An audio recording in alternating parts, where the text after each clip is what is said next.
నమస్తే, welcome to ప్రజా ప్రతినిధి న్యూస్. నెట్వర్క్ మార్కెటింగ్ల వలన గతంలో ఎన్నో మోసాలు జరిగాయి. పోలీసులు కేసు నమోదు చేస్తూనే ఉన్నారు. అయినా ప్రజలు మాత్రం నెట్వర్క్ మార్కెటింగ్ మోసగాళ్ల విషయంలో మళ్లీ మోసపోతూనే ఉన్నారు. హైదరాబాద్ లోని నాచారంలో క్లౌడ్ టెక్నాలజీస్ పేరుతో తెలంగాణ రాష్ట్ర ప్రభుత్వ కార్మిక శాఖ ద్వారా రిజిస్ట్రేషన్ అయినట్లు ఒక నకిలీ సర్టిఫికేట్ చూపించి ఖరీదైన కార్యాలయాలు, ఏసీ గదులు, సిబ్బందిని చూపించి పెద్ద డ్రామా ఆడి 9 నుండి 10 లక్షల మంది తెలుగు రాష్ట్రాల ప్రజల సొమ్మును సుమారు 200 కోట్ల రూపాయలు వసూలు చేసి పారిపోయారు. మోసగాళ్లు కాకమాను, క్రాంతి కుమార్, సాయి ప్రశాంత్, సాయి పావని, సురేష్ ప్రసాద్, హరికృష్ణలు ఒక ముఠాగా ఏర్పడి 1600 రూపాయలు కట్టి ఐడి తీసుకుని సభ్యులుగా చేరి మరో ఇద్దరిని తమ ఐడి క్రింద జాయిన్ చేస్తే కమిషన్ వస్తుందని, వివిధ దశలలో సభ్యులు ఎక్కువ మంది జాయిన్ చేస్తుంటే వారి దశను బట్టి వడ్డీ లేని స్పాట్ లోన్ 10 లక్షల వరకు కూడా ఇస్తామని ఆశ చూపి 100 కోట్ల రూపాయలు వసూలు చేసి పారిపోయారు. ఈ విషయంలో బాధితులకు న్యాయం జరిగే వరకు వెనకాడబోమని సామాన్య బాధితుల సేవా సంఘం అధ్యక్షుడు కూరపాటి నాగేశ్వరరావు సత్తుపల్లిలో మీడియాతో మాట్లాడుతూ అన్నారు.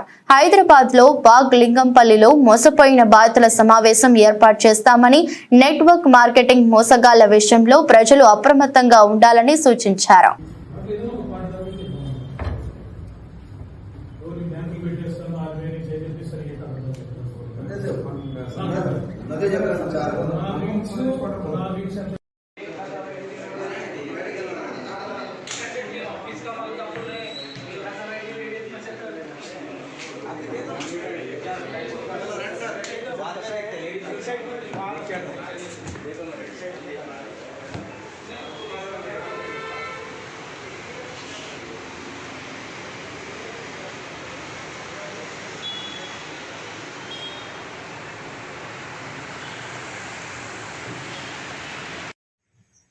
మాది సామాన్య బాధితుల సేవా సంఘం. నా పేరు కూరపాటి నాగేశ్వరరావు. సామాన్య బాధితుల సేవా సంఘం వ్యవస్థాపకుడిని, తెలంగాణ రాష్ట్ర అధ్యక్షుడిని. ఈరోజు ఒక విషయం నేను చెప్పాలనుకున్నదే, ఆంధ్ర ఒక అతను స్పాట్లోను జీరో వడ్డీ అని ఒక కంపెనీ స్థాపించాడు. నాసారము హైదరాబాద్లో స్థాపించి దాంట్లో ప్రశాంత్, పావని, వైజాగ్కు సంబంధించిన ప్రసాదు వీళ్ళంతా కూడా హైదరాబాద్లో ఒక జూమ్ మీటింగ్ ఏర్పాటు చేసి ఎండి ఎవరో బాధితులకు తెలియకోకుండా మరి స్పాట్లోను జీరో వడ్డీ మీకు అధిక లాభాలు వస్తాయి, మరి 2 సంవత్సరాల్లో లక్షల రూపాయలు మీరు సంపాదించుకునే అవకాశాలు ఇందులో ఉన్నాయని చెప్పేసి ప్రజలను నమ్మించారు. నమ్మించి దాదాపు 150 నుంచి 200 కోట్ల రూపాయలు, మరి 200 కోట్ల రూపాయల దాకా 10 లక్షల మంది పేద ప్రజల్ని మోసం చేయడం జరిగింది. సామాన్య బాధితుల సేవా సంఘం సాయి మనోకరు, శారీ మేడం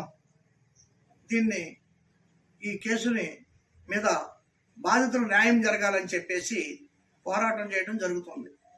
అయితే మా సామాన్య బాధితుల సేవా సంఘం రాష్ట్ర మహిళా అధ్యక్షురాలు సాయి మనోహర్ మేడం వీరిని అటాక్ చేయడానికి కూడా వాళ్ళు ఈ నిజాలు బయటకు రాకోకుండా, సామాన్యులకు న్యాయం జరగకోకుండా బాధితులకు న్యాయం చేయాలని పోరాడుతుందని చెప్పేసి వీరిని అటాక్ చేయడానికి కూడా వాళ్ళు చూస్తున్నారు, బెదిరిస్తుండటం కూడా జరుగుతుంది.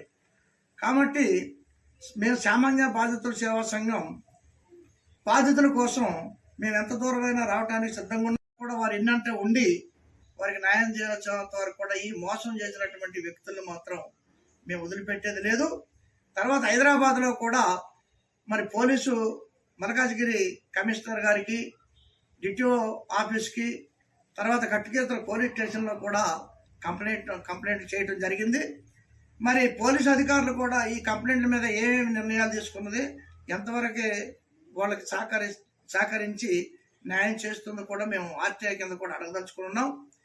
తర్వాత బావలింగంపల్లిలో కూడా మేము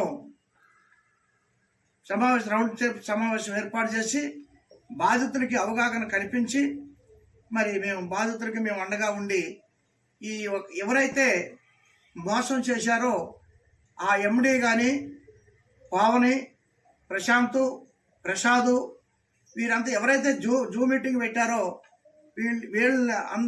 వీళ్ళందరూ కూడా ఈ 10 లక్షల మంది మోసం చేయడానికి వీళ్ళందరూ